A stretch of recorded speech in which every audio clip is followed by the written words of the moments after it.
Where are you, Mr. Beckley? I'm in the outside lane. Is this you coming towards us now? Correct.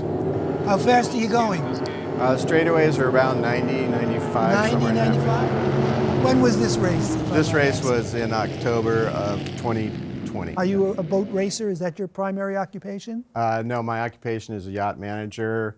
I've been affiliated with boats for an awful long time. And when I relocated to Lake Havasu, Arizona, I decided this is the place to start doing this. I've always wanted to do it. I've been involved in various types of racing. How did you come to hire Mr. Verheyes?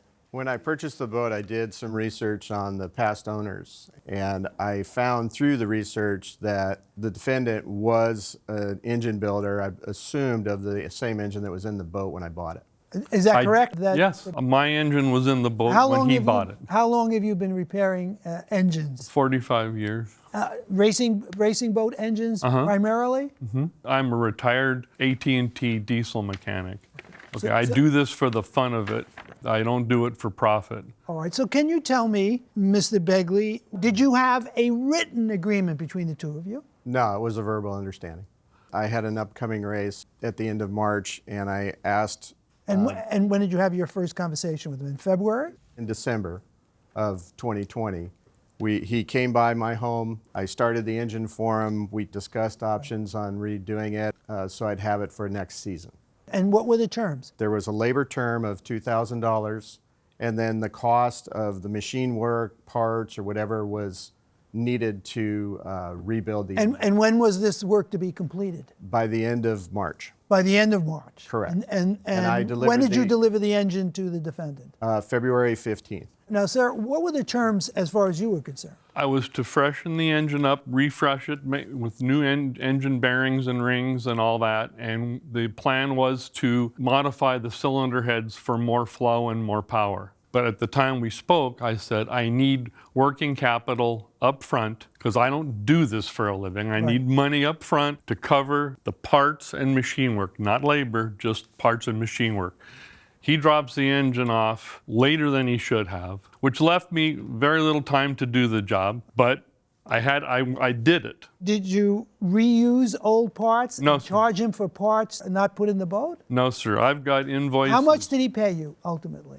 Well, the thing is when he dropped the engine off, he had no money for me. And then he said, well, I'll send it to you. That never happened. And I ended up having to put $6,000+ of my own money. Laid it out. To keep the progress going. Okay, I got nothing from him, not a penny. When did you get any money from the plaintiff? Well, when I told him that I was going to lien sell the engine, then he finally jumped into action and settled up with me. How much did he give you? $6,000, $7,000. So now, Mr. Begley, you submitted this photograph, am I correct? That's correct. What is this a photograph of?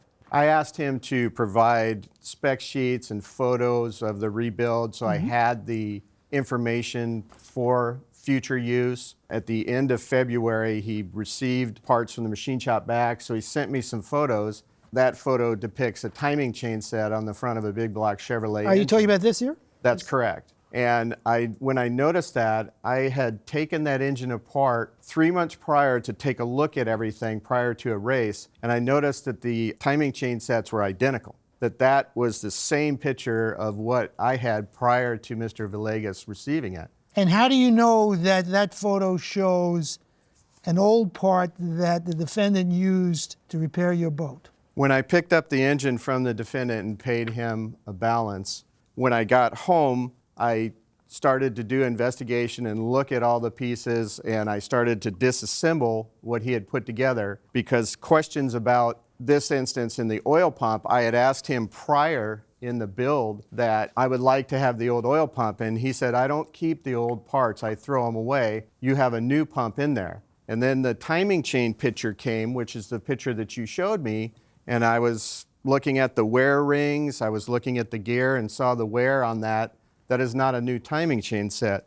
So when I approached him about that, he denied it. So I took the part number from his invoice, which is a manufacturer's part number that he said was in there, which is a different style of gear. It's a billet gear, not a cast gear. I called the manufacturer of that part, sent him a photo of that picture, and asked him if it was this part that was on this invoice, and they said, no, it was not.